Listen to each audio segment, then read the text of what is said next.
फल।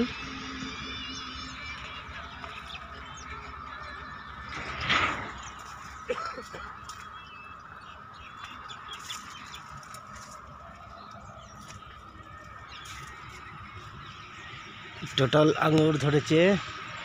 আঙুর এখানে দেখুন, এটা মহারাষ্ট্রে আঙুর কীভাবে ধরেছে। এক গাদা আঙুর ফল। পুরোটা জমি মোটামুটি 2 বিঘের মধ্যে আছে বোধহয়।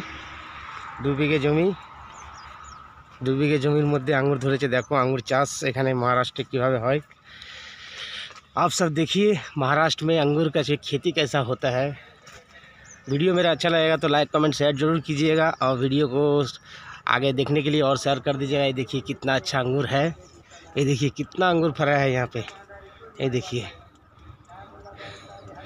ये देखिए यहाँ पे से देखिए पूरा कितना अंगूर फरा है। मेरा वीडियो अगर अच्छा लगे लाइक कमेंट शेयर जरूर कीजिएगा। देखिए क्या अंगूर है,